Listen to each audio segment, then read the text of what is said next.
So I'm at the Nature Preserve north of campus, the Whitewater Nature Preserve, out in the prairie. I'm standing on the crest of a ridge on the eastern side of the property and looking westward right now. I just want to give you a little view of the campus, and then I'm going to pan around. I noticed the videos get a little choppy if I keep panning, so I'm going to pan and stop in intervals. So looking downhill at the wetland there, this is toward the west from me.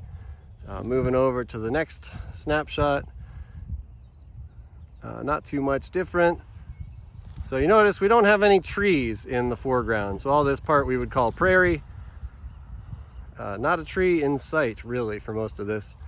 Looking downhill again, this is off the other side of the ridge heading toward the east.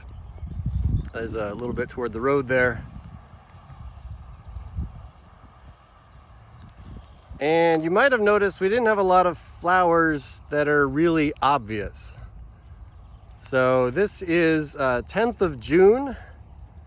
And for a prairie, this is a little bit early. So prairies, a little bit like wetlands, take a little longer to get going in my experience. So as far as surveying this habitat, we can kind of see, at first glance, of course, there aren't really trees.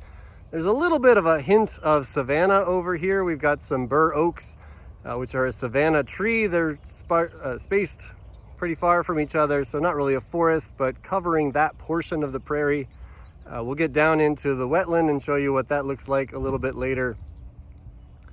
So we want to survey this habitat, and I'll show you some survey techniques that basically try to encapsulate what we're seeing and also to pay some respect to the differences in the habitat. So looking at a map, being on the ground, you can kind of get a feel for what might be different in these sites.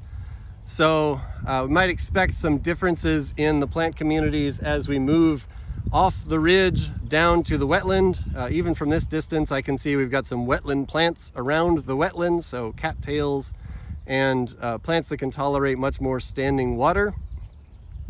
Whereas up on the ridge, there'd be less water available, maybe different amounts of sunlight.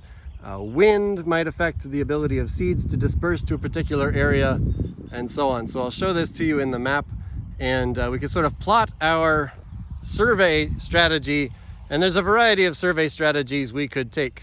I'll show you in a different video.